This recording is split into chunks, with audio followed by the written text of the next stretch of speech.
Hi, everyone. I'm Dan Buettner. I've been a book author. I've written now 6 New York Times bestselling books, but I realize people are consuming stories more so on podcasts than they are books. So I decided to change mediums. And I also decided to open the aperture. I was really interested in talking to experts beyond just centenarians and beyond longevity experts. It turns out the idea of aging well is a multidisciplinary pursuit. And I was really interested in looking at it from all angles, some of them really controversial, some of them unlikely.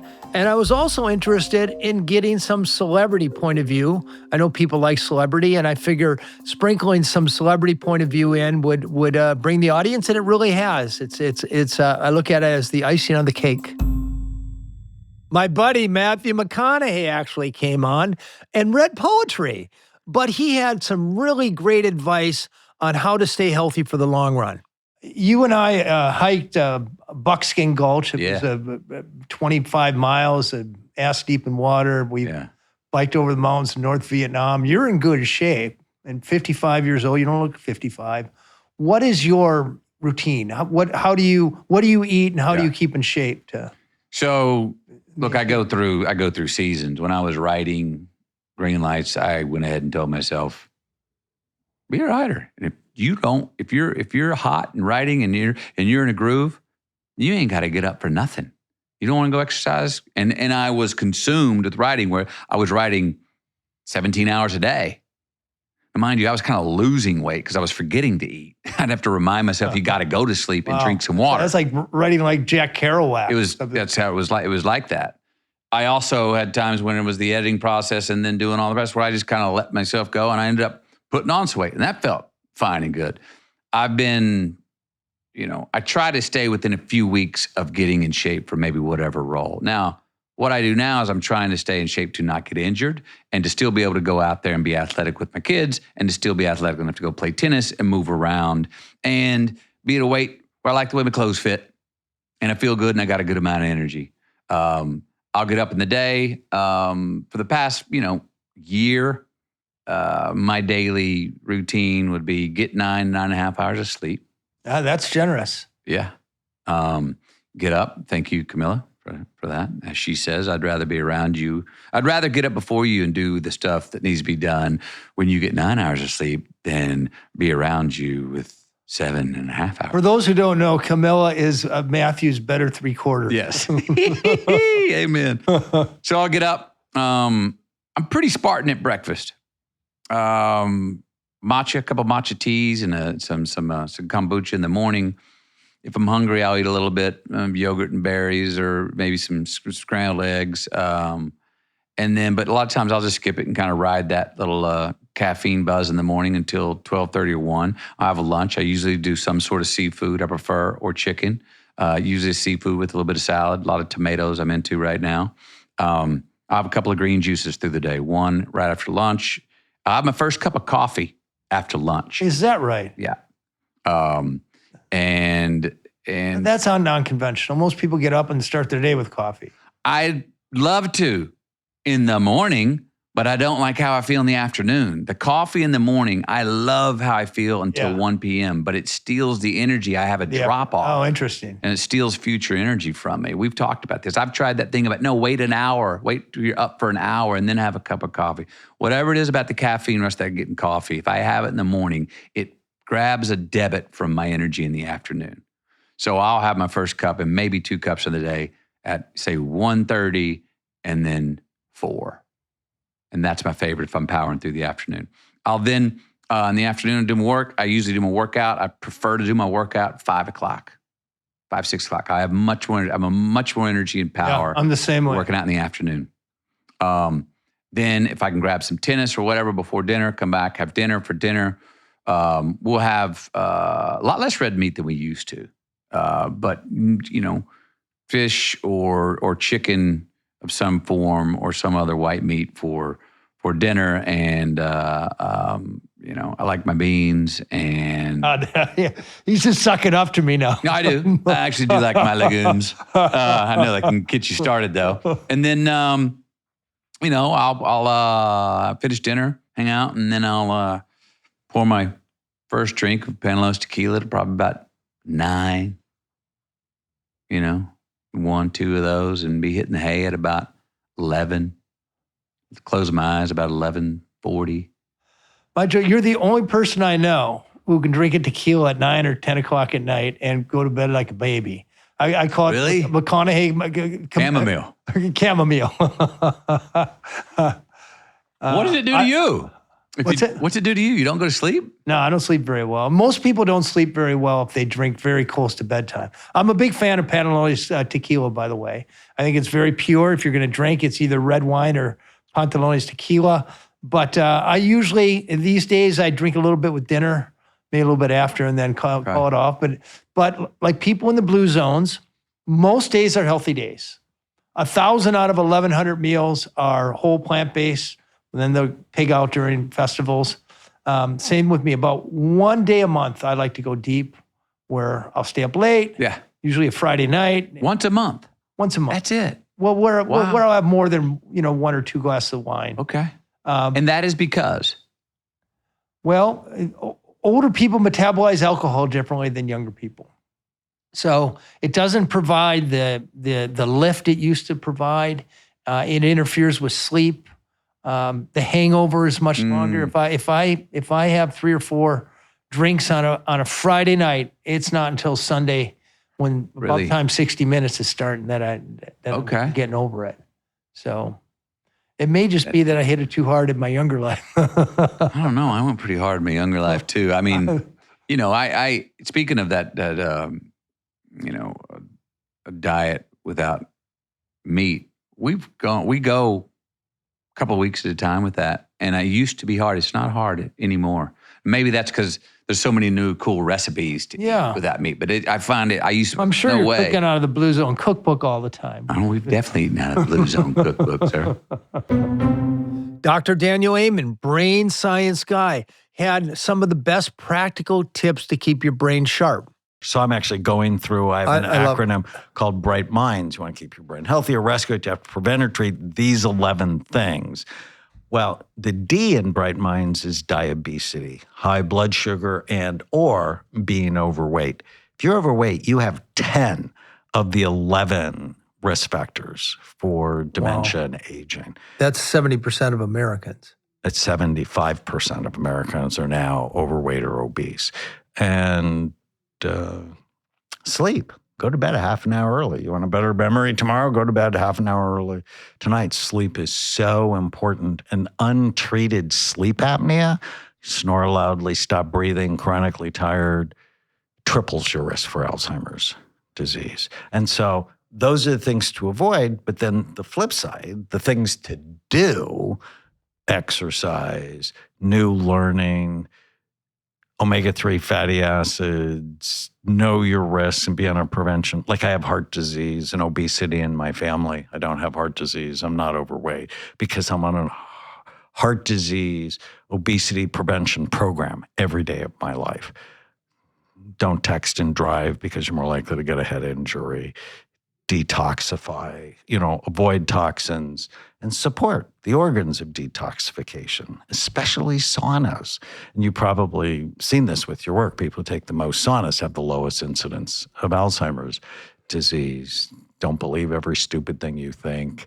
From a mental health standpoint, know your vitamin D level, optimize it, test your hormones. And one reason to avoid sugar, if you get a sugar burst, it decreases testosterone by 25%.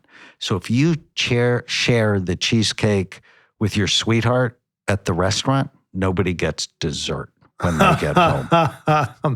What do you mean by that? So Dr. Tim Spector is another one of these really top-tier scientists. In fact, he's in the 1 percentile, the most cited scientist in the world. And his expertise is gut health. And of course, he understands it at the cellular and the bacterial level. But more importantly, what happens if you don't get enough fiber? And guess what? About 90% of Americans don't get enough fiber. The microbiome is so misunderstood, and you're better than anybody else at understanding how it works. I want to talk about the good bacteria, the good bugs, and the bad bugs. But first, the good bugs. We have a variety of good bugs, hundreds of species probably, and they most of them like their own type of food. But what happens when we feed our microbiome these good bugs, when we feed them fiber-rich, diversity of fiber-rich food? What do they do that helps create health? So most of the microbes are in the lower part of the intestine. So you have to have fiber that isn't easily digested. It's one of the definitions of fiber is it's a form of carbohydrate that's really hard to digest so that it doesn't get absorbed in the upper part of the intestine, the small intestine, and go straight into the bloodstream. Like if you have white rice or white bread or sugar, it just goes straight into the system. So your microbes don't get it. So it's foods that have some fiber in it. They then go down to the large intestine where the microbes will break the fiber down into smaller particles and its intrinsic parts. And they break it down into multiple things like they'll separate the polyphenols from it, which are these antioxidant chemicals that then provide them with energy source. So they sort of suck out defense chemicals of plants and they use it for themselves. And the other thing they do is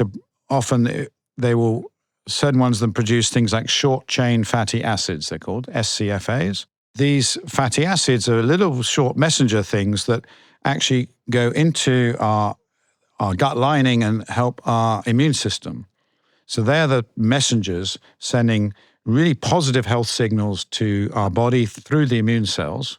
And that dampens down things like inflammation and just tells the whole body to calm down. So you've got these energy source and a source of saying, I'm going to regulate the immune system absolutely correctly for my environment. How does a short-chain fatty acid regulate the immune system? How does it know when to ramp up if I'm sick or back off if there's sort of an autoimmune thing going on? You've got immune cells that are on the lining of the gut, and they have these receptors there, and there's various mechanisms of how these receptors work, but the short-chain fatty acids are basically there to dampen it down. And if they're not being produced, then the immune system will get agitated, get overstimulated. And that's what we think is the cause of low-level inflammation in many populations. It's why we get food allergies. It's just inappropriate response to our environment. So in a way, all these immune cells are waiting for the microbes to give them signals about what's happening in the outside world. So we've got to think almost of it like that a way. brain, isn't it? It is like a so brain. much more complicated than we thought. Well, the second brain of us is in our gut. So if you joined up all the nerve endings in the gut, it's the same size as a cat's brain. Wow. So just what's happening in our immune system, you're also getting chemicals that are being broken down from our foods and our microbes that are telling the nervous system what to do. And those signals, again, go through the vagus to the brain, the big nerve that connects the two, and they tell the brain what's going on. And this is why we have this sort of gut-brain axis, as it's called, and why we shouldn't think of the mind and the brain as separate from the body, because it's all one system. It's all connected. And this is something that we've got to relearn in medicine, because we've gone too far down this route. Is absolutely all connected. And so we're looking now at a lot of gut interventions. Whenever we do a study, say one of these Zoe citizen science studies, which have hundreds of thousands of people, whether it's fasting, whether it's adding fermented foods, whether it's taking the daily 30 prebiotic, the first things people notice is their mood and their energy change. Mood, energy, and hunger. They're the first things that change. Yeah, you're a great writer. You've written The Diet Myth, Spoon-Fed, and now we have this new book, Ferment. I'm one of the first to receive it here. Maybe it's a metaphor, but maybe it's actual, but you assert that the microbiome actually manufactures vitamins. How does that work? Well, we have 200 times more genes in our microbes than we do in our bodies. And genes are basically programming units for proteins. So through evolution, we've evolved a system to have all these other bugs inside us that are doing the job that we can't do. So they produce all kinds of vitamins, from most of the B vitamins, including B12 actually. Wow. Vitamin K and many other ones. as well as neurotransmitter chemicals like serotonin and GABA. They're really essential for our health, plus many thousands we don't yet understand. So you've got to think of the microbiome not as just these creatures that are running around attacking each other, but as chemical factories. So each of them is designed to eat a certain food and produce a certain series of chemicals. And we use these chemicals in our body to manipulate our immune system and our nervous system and tell us exactly how our metabolism should be working. So this is why the more chemicals you've got in your system, i.e. the healthier your gut, the more you can be flexible and more you can deal with problems and illness and aging, etc. So this is why gut health, in my view, is now absolutely central to our health. And that's what Chinese traditional medicine has been saying for thousands of years. They didn't know about microbes, but they knew that there was something here that was driving us. Magical. You've got to think, we house and feed these microbes, give them a nice place, a safe place, and in return, they offer us these chemicals, these vitamins, to keep us functioning normally. And this is an evolutionary marriage, really. It's just common convenience. It works very well. We can't live without microbes. Another big surprise was menopause. So I have to admit, this was not a topic I was that interested in. It's not something I will imminently face, but our producers suggested we have Jessica Shepard on, who is this fabulously eloquent and articulate scientist, doctor. And she came out and gave fabulous insights to what really happens during menopause and how does it affect the rest of the family. What do men need to know about menopause? And I'm your perfect student because I'm actually interested and I'm clueless. I think it's like this mystery. It's always been looked at as this stigmatized, don't talk about it. Women weren't even talking about it. So it became very uncomfortable and awkward. But even more so was the connectivity that they were having with their partners, spouses, or I've even had some younger men when they remember their mothers going through menopause, right? So there's a connectivity part of it that was missing because it was not an open discussion. And so the more that men become allies in understanding the transition, that it's not them, right? There's the ego that's involved in that. Of like, oh, this isn't about Finally, me. for a change. We're trying to give you a break here. We're saying it's not about you. And learning how to weave through that connection. There's obviously a lot. Social media can be something that's really good or bad. But right now we're seeing a lot of menopause and divorce and menopause and relationship changes. And I believe that has to do with, as women are understanding more of this emotional and this hormonal shift, then we're not talking to them. So how are we going to advance women in this kind of transition through, I understand what's going on with me now. I know why I feel the way that I do emotionally or connectivity-wise, but then we're not talking to the men. Then there's not going to be this kind of equal playing or this level setting between two, and then that's creating only more diversion.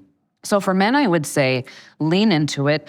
It's not for them to fix. It's sometimes just to allow to be heard, for a woman to be heard and understood, especially when it comes to intimacy. There are a lot of women who has nothing to do with their partner, but because of decreased libido or how they feel about themselves and their body changing, can play on their mind and they don't want to be intimate with their partner. And so even like little discussions like that can help people be more aware of saying, oh, we can journey this together because we're now more both understanding of this transition. I love the energy and pace of Miami, but there's something about the remote quiet of the Wisconsin woods that keeps me centered. Because I travel between the two, my lake house isn't always in use. So I made it part of the routine to list it on Airbnb. When I'm away, I list it for people who are looking to unplug and recharge. It fits naturally into my lifestyle and helps offset some of my travel costs along the way. If you live in a big city, your opportunity takes a different shape, but it can be just as rewarding. When big events roll into town, a major concert, say, or a tournament, visitors are searching for a place to stay close to the action. Listing your space on Airbnb can turn those high-demand moments into a simple, practical way to earn extra income. It's a smart move. And one I know can work. Your home might be worth more than you think. Find out how much at airbnb.com/host. So it raised a lot of eyebrows when I brought Dave Asprey on, because Dave Asprey is the original biohacker, and I am pretty much categorically opposed to biohacking. I don't think any of it works, and he's the grandfather of it. Yet it turns out in real life, we're good friends. And even though we disagree on almost everything, I had the day of the podcast, I had beans for lunch and he had a tomahawk steak. Yet our interview was a huge hit, very civil, and he brought up many good points. I think a lot of people come to you and come to me for advice on longevity. And I come from demography, which would suggest that the ceiling, the maximum average life expectancy for humans, the human machine, is mid-90. And that going beyond that, you have to have won the genetic lottery, or it's going to require some intervention that we don't exactly know what it is yet. So the Dan Buettner formula for longevity would be, I can help you get to your mid-90s largely without chronic disease and with a lot more money in your bank account because you're not spending on healthcare, by not trying too hard to change your behavior, but to shape your environment to engineer your unconscious behavior, not your conscious behavior. So that would be my stump speech. How about what's yours? We're so incredibly aligned on it. The definition of biohacking, which is a new word in the English language, it's the art and science of changing the environment around you and inside of you so you have full control of your biology and your state. And we're changing our environment with unconscious things that affect you. And that's why you see people wearing true dark glasses, or they're changing their light exposure because it's an environmental variable. That's a great example, by the way. Yeah. So the light you're receiving is different than the light I'm receiving. What happens when you wear those yellow glasses? These glasses, and not all yellow will do this, these block only half of the spectrum of blue light. So at 400... Can I try them on? Yeah. At 490 nanometers and below, it creates mitochondrial stress. Those look good on you. Do I look like a biohacker now? Yeah, you do. Love it. And that somehow protects melatonin, or what are the... It turns out blocking under 490 protects the cells in your eyes from excessive stress, which creates brain stress and creates brain fog. Oh, really? Yeah. So during the day, you need blue light. This is why blue blockers are actually bad for you. Because during the day, you get no wake-up signal. But if you get a huge wake-up signal, including unnatural spectrums of blue, you don't feel good. So I started True Dark, this company, about 12 years ago when I was trying to figure out, why do these new LED lights make me feel awful at the end of the day? So I engineered this solution. And the problem is, at nighttime, I used to wear blue blockers, but there's 4 other colors of light that also affect your sleep. So blue blocking isn't enough at night. And if you go to my house today, at nighttime, it's all red lights, because dim red lights don't affect your sleep at all. They're invisible to your biology. Oh, my. But these white lights we have at night truly are a massive change, even in the last 20 years, because they're different types of light. So I look at light and food as both nutrients, and darkness is also a nutrient. So we're changing our environment so we have better circadian signaling so we can live longer. And how long do you think we can live? Well, we know that our current best is about 120, right? So that's proven. We have historical documents where people talk about living to 185 in India, 400 in the Bible, 969 for Methuselah. That was a long time ago, and who knows if they even measured time the same way. So we can ignore those. What that means is that I have 100 additional years to do 50% better than our current best. I have AI. I have PubMed. I have the Human Genome Project. We know what mitochondria are and how they behave. And we have antibiotics. Oh, and we have every technology innovation, because 100 years ago, we didn't have any of that. World War I was fought with biplanes and horses. I mean, we're living in a different world than our current record holder. So with all those innovations and the fact that I'm willing to go to the ends of the earth, I've had gene therapy that increases follistatin levels, and the average person gets 9 years younger epigenetically. The other part of my bet is that we can measure whether what we're doing works, because we've invented these aging clocks. that say, well, compared to everyone else, how's your DNA methylation? So there's a chance I'll get hit by a truck. There's a chance one of my experiments will go wrong. But I'm pretty sure, given the innovation happening in our space, that there are enough people working on enough of the different, many variables of aging that we can, at least some of us, may already be at that point of living 150, 180, 200 years. So the Dan Buettner Podcast actually went to the home of Laird Hamilton and Gabby Reese. And these two are almost perfect human specimens. And I was a little intimidated, thought they might be kind of exuding some better than now energy. And it was the complete opposite. Their house was a vortex of social energy, of physical activity, and of family love. And they brought us right in. I remember meeting you two, and I will admit I was kind of intimidating. I met you once at some Google event, but then we were tapped at another Google event to do kind of what we're doing right now, except in a big, auditorium of people. And I'd read your bios, and on paper, you guys are intimidating as hell. I mean, you're Olympic athletes, and you're a model, and you've developed all these fantastic techniques and set these records around surfing. And I mean, you are the type of people who you would expect to be snobby and better than thou. And I have to say, I was 180 degrees off because, Laird, I kind of consider you as like the consummate alpha male. And the adjective, when people ask me, what was Laird like? I said, well, actually, he was kind of sweet. And you, Gabby, I mean, you're also very sweet, but you're also kind of, I see you as kind of a tough-minded part of the relationship here. Maybe a little bit more of the dominant one. I may or may not be right on that one. But anyway, I just came away from that conversation with you feeling like I've met people who've not only kind of mastered life, mastered relationship, but understand what's really important when it comes to interacting with other humans. Do I have it kind of right? You have parts of it right. You have parts of it not so right. All right. I think. Give me the wrong parts first. Well, listen. I think. Let's say you saw that I'm out. When you're at a place like this, there just happens to be a lot of guys, right, and men around. And what I have found being around Laird and men like Laird is oftentimes alpha males are the sweetest ones. People get it wrong. What is the quote from To Be a True Warrior, one must be compassionate, right? From Natural Born Heroes. So I think people think tough is I'm tough.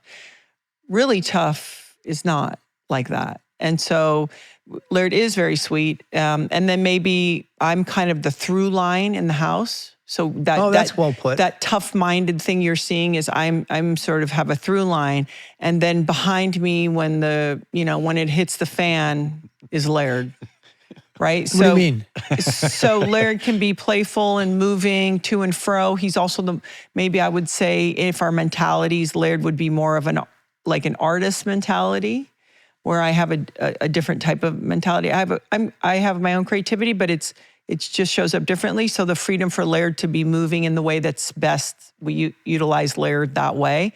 But if, for example, a fire comes or something's happening, it's certainly going to be Laird that handles it. So I think you're right, but my girls often say that people will say, which one of your parents is dominant? Because they're curious. And both of the girls say it's sort of like this weird dual. But it's more like, hey, you go. No, okay, you go. So it's dominance for the sake of what's best for the group in the moment, not for dominance sake. And, humility. I don't want to learn the hard way. So if by being loving or humble or kind, it's also because hopefully I'm smart enough to know better by now. Yeah. Well, and usually when you see people that are putting off a tough persona is based out of fear. They're actually scared. Yeah. And so they make up by holding a shield up, right? They hold their shield up and I think, for me, I feel like part of the relationship that Gabby and I have is she's the steady flame, right? And my flame's off or I'm a flamethrower. So it's she's got she's the steady burn. And so you could, if you just observe it, you'd be like, oh, well, that's the flame. but behind that flame is either a flame that's off or playing, and then it's the flamethrower. Like, so at the end of the day, if at the very end, it ends up probably being me at the very end of it, just because part of that is a male thing. Like, maybe I have an ability to throw myself ahead of everything, like to the point where I'll take it all, and maybe I'll make it, and maybe I won't. And I think I think a lot of it we seem to live out of our biology, like as male and females, and every male has a feminine side and every female has a masculine side, and what are the balances that they have individually, and then how are the balances in the relationship? Like, how do we balance that? And we're in a cooperation when it comes really right down to it. So the Dan Buettner Podcast promise is to give the audience actionable advice on how to live longer and better. And I brought on Corey Richards. He's a National Geographic photographer, but he had just written a beautiful book on mental health. And he sat down, and I was kind of probing him, well, how can you live better? And he went deep into the other direction on what it was like to be depressed and bipolar and how to pull out of it. And it turns out there was great advice for people who are suffering from anxiety, who are suffering from depression. What do you do when you're in that condition, and how do you get out of it? And Corey gave some of the best advice I've seen. So what would you say, having gone through these very low times, that dealt with depression, dealt with being institutionalized, dealt with feeling kind of bullied? Yeah. What do you say to people listening right now who are going through a version of that? What can you do to either get out of it or somehow accept it and turn chicken shit into chicken sandwiches?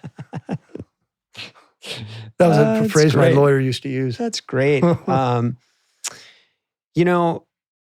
First of all, the very opening, the words in the book are from Rilke, and it's let all things happen to you, beauty and terror.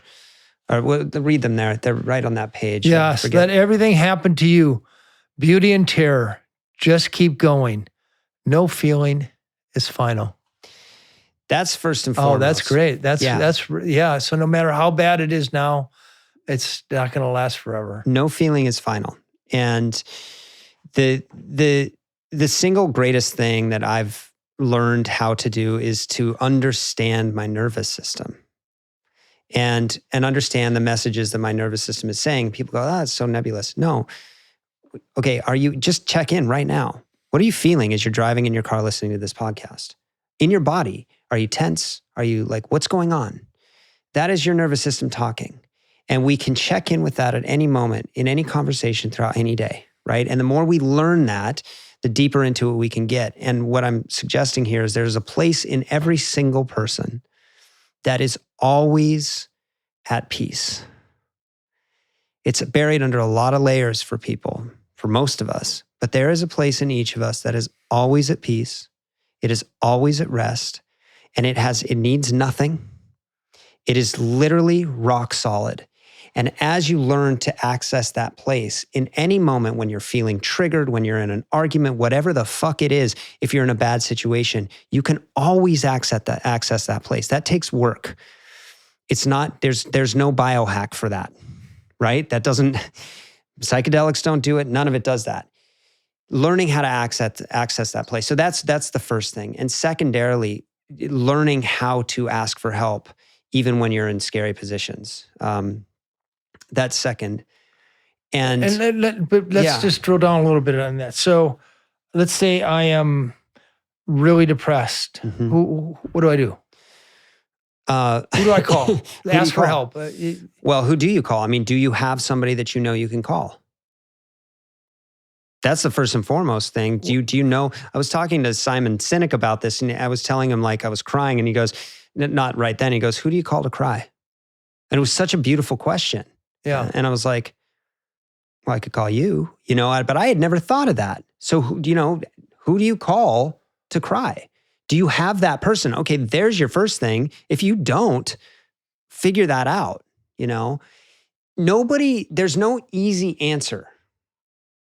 Because like I said the other day, there I am I have all the fucking resources. I have read every book. I've written a book about this and I can't get off the side of my bed. There are no easy answers for this. The simplest thing you can do is just do one thing. Mm-hmm. Just keep going. Just keep going. And even doing that one thing isn't going to necessarily make you feel better. And that's okay. For me, it's stepping far enough out to go, I'm sad. That's it. I'm just sad. And that's where I am. And that's where apparently I need to be right now. And not fussing about trying to hijack, and biohack our way into some better state of being. If you're sad, be fucking sad for a second. Just be sad. Let yourself do it. Doesn't mean stay there, but I guarantee if you let yourself feel it, you will move through it faster rather than trying to reject it. It'll just keep coming back.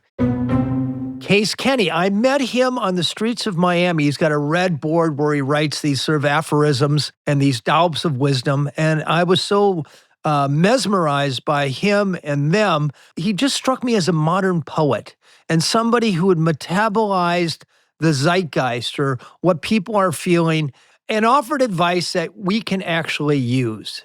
You talk a lot about mindfulness, and you're a big advocate of social media, or at least this idea of the digital reality of our lives. Yeah. Do you think social media? Do you think the sort of digital tsunami that rinses over our psyche every day, is that a net positive or a net negative? That's beautiful wording. I think it's a net positive. I'm never one to boohoo social media. Of course, social media is going to come with a downside. Of course, dating apps are going to come with a downside. All these digital things that have opened up the scale of life and inspiration. So we just have to be cognizant of that. The downside of social media, of course, is young people taking it to heart and not realizing that a lot of it's untrue, subconsciously sliding into conformity. In that book, I wrote a lot about conformity. The book he's talking about, That's Bold of You, which is Case's book here. So if you're not seeing us and only listening, it's bold beautiful. It's bright. Right. It's yes. colorful. You can't mix it. But yeah, I think I wrote it in, conformity. I reference some experiments from a guy named Solomon Asch in the 50s, who was kind of a pioneer of studying and social science behind conformity. And, it's basically we conform for two reasons. The first is we don't want to be the odd person out. Understandable. The second is we think that other people know something we don't know because there's so many people doing something. Therefore, we need to fall in line, right? It's well, are all the sheep jumping off a bridge with you, right? Idea. Very simple stuff. We know it to be true, but it's we need to understand that in relation to what we're consuming and social media, and then we'll be fine. And use social media. Social media is such a gift to connect with other people and be inspired.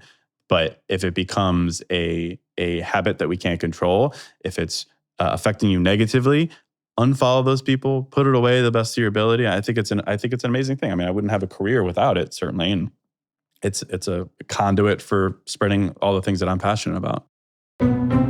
Another great friend of mine, Sonia Lubomirsky, a happiness expert, I'd say one of the best happiness experts in America right now, had a few personal struggles herself, but gave us some of the best happiness advice I've ever heard. You've done a lot of research and experimentation, and a lot of it is in sort of the positive psychology. Of all the research that you've innovated, what are the things that you're most proud of, or most you feel have been the biggest contribution into helping others? Well, for the last about 25 years, my students and I have been doing happiness interventions, which are clinical trials, but instead of testing a vaccine or a medication, we test happiness strategies. And we mostly have focused on gratitude interventions, kindness interventions, and kind of social interaction interventions. So we ask people to express gratitude on a regular basis, see what happens. We ask people to do acts of kindness on a regular basis. And we ask people to just sort of act social. And all of those together. So I feel like the biggest contribution of those, first of all, it's nice to validate that, yeah, helping others makes people happier. Expressing gratitude, appreciation makes people happier. But the bottom line is all of those activities make people feel more connected, right? So when I write a gratitude letter to my boss, I feel more connected to her. When I do an act of kindness for you, I feel more connected to you. So then we started doing research on just asking people to act more social, just sort of have more social interactions, have a conversation. So I guess I'm really proud of that we sort of, that's where we've landed on, that really the key to happiness is social connection. And what's the key to social connection? How do people feel connected? Well, you can feel connected when you're dancing with someone, right? You can feel connected through touch. You can feel connected through eye contact. But most people, at least in our culture, feel connected mostly by talking. That's kind of that's sort of the currency of our yeah. And so we started studying conversation. So now we're doing studies where we're asking people just to talk to a stranger or talk to a friend. And then we started studying listening. So what's one of the keys to conversations is really good listening. And I have a new book with my colleague Harry Reese coming out in February 2026 called How to Feel Loved. And in that book, we're going even deeper into sort of how to have conversations, how to change your conversations in a way that makes you feel loved and makes the other person feel loved. And that involves one of the keys is really good listening. Another key is curiosity, showing real genuine curiosity in the other person. I mean, how often does that happen? Actually, it doesn't happen that often. Last time you went to a party, when was the last time you went to a party or a dinner and someone was so curious about you, right? They just couldn't wait to hear your story, right? Yeah, it doesn't you can tell when often. it's fake too. Yeah, but really genuine. You can't really fake the genuine curiosity. Yeah, and then also really sharing your full self with people, sharing vulnerably, because most of the time we try to impress each other, right? Think of like a first time you meet a new colleague, client, or a date, people are sort of talking about themselves because they want to come off as kind and funny and smart. But that doesn't forge a connection. Y'all might be impressed when you're telling me about all your accomplishments or making jokes, but I'm not necessarily going to feel connected to you. So what makes me feel connected to you is if you share a little bit more of your sort of real self. I'll tell you another highlight. I have been a huge fan of Goldie Hawn for many years, and she sat right in that chair there. And a lot of people who've won Academy Awards and have been beautiful and celebrities for 4 or 5 decades, they become jaded. And they think the world's there to serve them. And Goldie could not be more opposite of that paradigm. She has this Mind Up program where she's helping kids get more focused, be more present, which is a huge gift to them. She's very dedicated to her family and to her husband or her partner, Kurt Russell.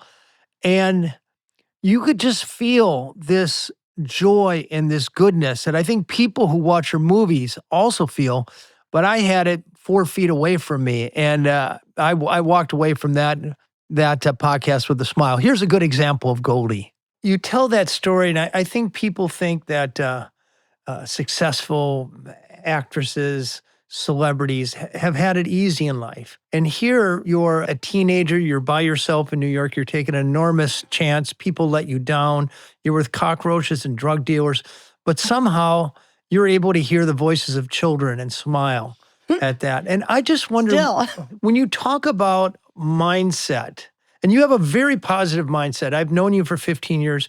You treat everybody with kindness. You give everybody the time of day. You have the same challenges that most of us listening have, but you somehow have this ability to laugh or make it a joke or see the happy side of it. And I just wonder if having endured that hardship when you were a teenager and that letdown helped shape your mind so you're better able to see the positive today, or if that was just a coincidence. No, I think you're right on one level, and some levels, okay, a lot of levels, frankly. But in this, I would say that that muscle is what I consider, and I've always felt it, a tickle inside of me. I can conjure that tickle up at any time because I know what it feels like to feel joy. If I can feel the joy, then I can replicate it. Because so much of it also is not just in your experience, but in your ability to retrieve some of these experiences. I've done some speaking, and I talk to some areas of people that they don't come to me to be unhappy, but they feel sort of levels of discontent. We all do. But in terms of that particular feeling, I explain that that's who they were when they were little. That tickling heart, that joy, that laughter. Children laugh so much more than we do, that adults don't. So I'm looking at that and I say, take a picture of yourself. Put it by your desk wherever you were working. A big smiley picture of you when you were a little girl or a little boy. And remember, that's still who you are. You have to know that tickle, that doesn't go anywhere. Life can cover it up. It can muddy the water. I remember when Kate said to me, and she was six years old. Kate Hudson being your Kate daughter. Hudson being my daughter. Yes. Don't get me started. She's so awesome. Anyway, but she was little and she said, Mommy, and I've told this story before, but it's a good one when we're on the subject. She said, is God my cousin? It's so beautiful. But I gave her a really interesting analogy because I said, I think God is everywhere and maybe could be your cousin. I don't know. We can't see God. I said, but here's a really good way of experiencing God. I said, and you know that feeling just before you're going to laugh? Yeah. That, it's that's coming. building up. That's what God Like feels a quake. Oh, that's such a great analogy. That's what God feels like. And everybody has it because we were all touched when we were born. And I believe that we were born with a seed of joy. Because when you look at a child and you watch them laugh and they're little and they don't even know how to talk and they don't even, it's just something in there. I don't like the idea that it's gone. And I have had my sad days. But I would never want to forego the opportunity I have to reconnect with that piece of me. Thanks for watching, and tell us who you'd like to see on next season of the podcast.